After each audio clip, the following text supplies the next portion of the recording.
कुछ बच्चे ड्रॉपर्स होते हैं, पहले नहीं हुआ इस बार सर क्या अलग कर सकते हैं जिससे कि हमारा रिजल्ट बहुत अच्छा जाने वाला है। ज्यादा क्वेश्चंस अटेम्प्ट करके फिर ऑर्गेनिक केमिस्ट्री को ढूंढेंगे जिसको 15 से 18 मिनट में हम खत्म करने की तरफ चलेंगे और इसमें हमें लॉ मैकेनिज्म वाले क्वेश्चंस को पहले इग्नोर करना है इनिशियल स्टेज पे। सर रोड मैप तैयार करके रखेंगे माइंड में जिससे कि हमें ज्यादा मैकेनिज्म में फंसना ना पड़े, हम चीजों को जल्दी से रिकॉल कर पाए। बेटा फिजिकल केमिस्ट्री से पेपर स्टार्ट मत करना, अगर न्यूमेरिकल फंस जा रहा है तो पैनिक होने से आगे के क्वेश्चन गलत हो सकते हैं। कैसे हैं फ्यूचर डॉक्टर्स?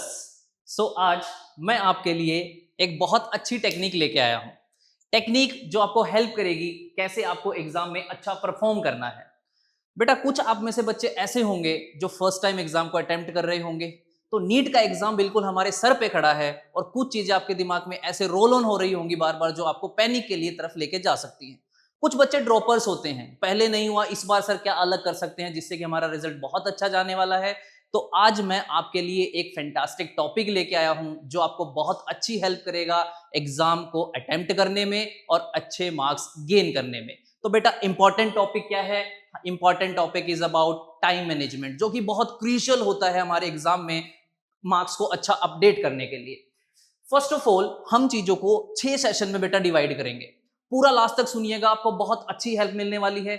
सबसे पहले आपको पता होना चाहिए सर टाइम डिवीजन कैसे करना है। बेटा पेपर में केमिस्ट्री के 45 क्वेश्चंस होते हैं, 45 क्वेश्चंस मैं लेके चल रहा हूं कि 1 मिनट के हिसाब से अगर सर मेरा क्वेश्चन अटेम्प्ट हो जाए तो सर चीजें बहुत अच्छी हो जाएंगी, दूसरे सब्जेक्ट्स के लिए टाइम भी बच जाएगा। तो सबसे पहले हम लेके चलेंगे सर टारगेट 1 मिनट पर क्वेश्चन पे हमारा निकल जाना चाहिए।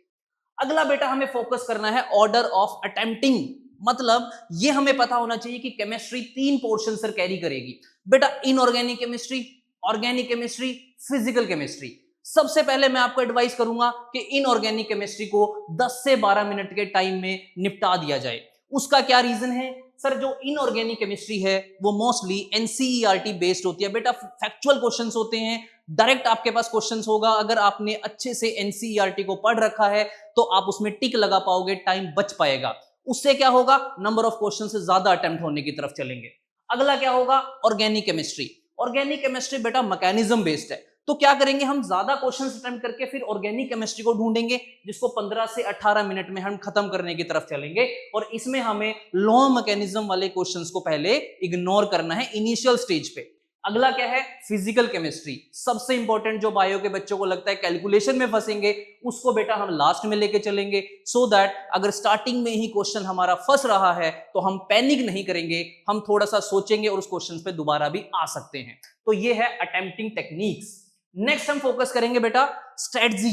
ये सबसे इंपॉर्टेंट है, फर्स्ट टाइम मैं बच्चों को बता रहा हूं। Round divide strategy. बेटा 3 राउंड में पेपर को अटेम्प्ट करेंगे। सबसे पहला राउंड हम उन क्वेश्चंस को ढूंढेंगे सर जो डायरेक्ट क्वेश्चंस होते हैं, मतलब हमने पढ़ रखा है, टिक लगा देंगे, तो वो हम 25 से 30 मिनट लगाएंगे और बेटा पेपर में नीट में केमिस्ट्री के ऐसे आपको 30 से 32 क्वेश्चन तो आराम से मिल ही जाएंगे, कॉन्फिडेंस अपने आप अप हो जाएगा हमारा। नेक्स्ट हम चलेंगे राउंड 2। बेटा उसमें हम 10 से 12 मिनट लगाएंगे और उसमें हम उन क्वेश्चंस पे फोकस करेंगे सर जो हमारे मॉडरेटली डिफिकल्ट होते हैं और उसमें हमारे 10 क्वेश्चन के राउंड निकल जाने चाहिए, मतलब 40 तक हम यहां अटेम्प्ट कर पाएंगे दोनों राउंड्स में, कॉन्फिडेंस एकदम अप होगा। तो लास्ट में जो 5 क्वेश्चंस हमारे डिफिकल्ट टाइप के होते हैं या कंसेप्चुअल टाइप के होते हैं, कंफ्यूजिंग होते हैं, उन पे हम लगाएंगे थोड़ा टाइम, बट ब्लाइंड गेस नहीं करेंगे, नहीं आता है छोड़ देंगे। नेक्स्ट हम फोकस करेंगे बेटा, हमारे पास टाइम सेविंग टिप्स मैं आपको बताने वाला हूं, ध्यान से सुनिएगा। सबसे फर्स्ट बेटा एनसीईआरटी टेबल्स, ट्रेंड्स और जितने भी हमारे पास एक्सेप्शंस होते हैं स्पेसिफिकली किसमें? इनऑर्गेनिक केमिस्ट्री में, बेटा रटे हुए होने चाहिए, हमारा बहुत टाइम बचाने वाले हैं क्योंकि हम टाइम मैनेजमेंट ही तो सीख रहे हैं। अगला क्या है? Proper calculations. बेटा अगर फिजिकल की आपने अच्छे से न्यूमेरिकल प्रैक्टिस कर रखी है तो वहां पे कैलकुलेशन हमारी फंसेगी नहीं, तो इस पे हम ध्यान रखेंगे। अगला है रिएक्शन। सर रोड मैप तैयार करके रखेंगे माइंड में जिससे कि हमें ज्यादा मैकेनिज्म में फंसना ना पड़े, हम चीजों को जल्दी से रिकॉल कर पाए।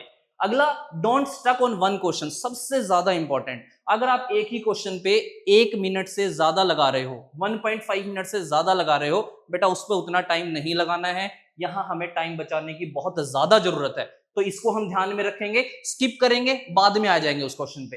लास्ट यूज ऑप्शंस, मतलब बेटा कुछ क्वेश्चन ऐसे होते हैं जहां अगर फंस रहा है तो ऑप्शंस को देख लो, यूनिट से क्वेश्चन सोल्व हो सकता है, अप्रोक्सीमेशन से क्वेश्चन सोल्व हो सकता है, या फिर बेटा 4 ऑप्शंस में से 2 को एलिमिनेट करके भी हम चीजों को ट्राई कर सकते हैं। तो ये क्या है, some tips for chemistry. Next हमारे पास रहेगा बेटा daily practice. Sir time management में आप मुझे बताएं कि नीट एग्जाम से पहले क्या कर सकते हैं, क्योंकि वो तो हमारे पेपर में हेल्प करने वाला है। सबसे पहले बेटा 2.5 आवर्स मुझे चाहिएंगे, 2.5 घंटे आपके डेली मुझे चाहिएंगे। इसलिए सर 3 पार्ट्स में, फर्स्ट 1 आवर बेटा हमें थ्योरी को रिवाइज करते रहना है। 1 आवर सर मुझे एमसीक्यूज प्रैक्टिस करने हैं, but keep in mind MCQ में पीवाईक्यू को जरूर रखना है।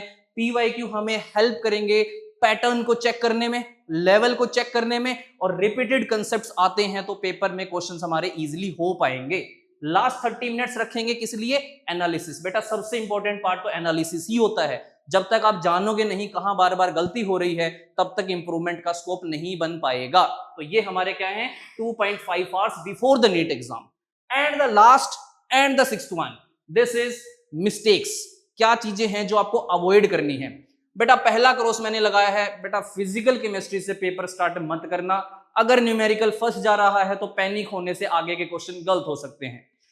Over thinking on simple NCERT questions वाली गलती हम नहीं करेंगे। पता लग रहा है क्वेश्चन डायरेक्ट है, सोचने बैठ गए हैं, इससे टाइम कंज्यूम होगा, अगेन हमारा टाइम जाएगा तो प्रेशर बढ़ेगा, ये चीज हम नहीं करेंगे।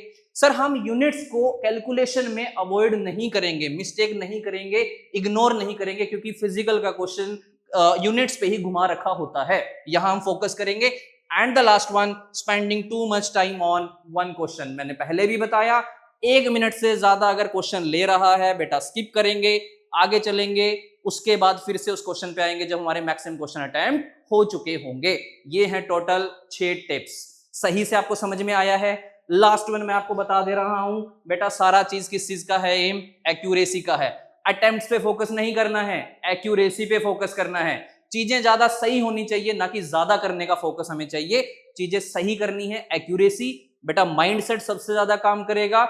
हमें रिसोर्सेस को रिजिड बनाना है, ऐसे नहीं कि लास्ट मोमेंट पे कोचिंग से भी पढ़ रहे हैं, बुक से भी पढ़ रहे हैं, और फिर भी दिमाग में कंफ्यूजन चल रही है, अभी भी यूट्यूब से कुछ और देख लूं, ये देख लूं। नहीं, कंफ्यूज नहीं करेंगे। इन 6 चीजों पे ध्यान रखेंगे, एक्यूरेसी पे फोकस करेंगे, और पेपर में आप बहुत अच्छा करने वाले हो। All the best from my side. फिर भी अगर आपको लगे कि आपको कोई डाउट्स है, बेटा कमेंट सेक्शन में मेंशन कर दीजिएगा, आपको रिप्लाई मिल जाएगा। Thank you so much, have a good day.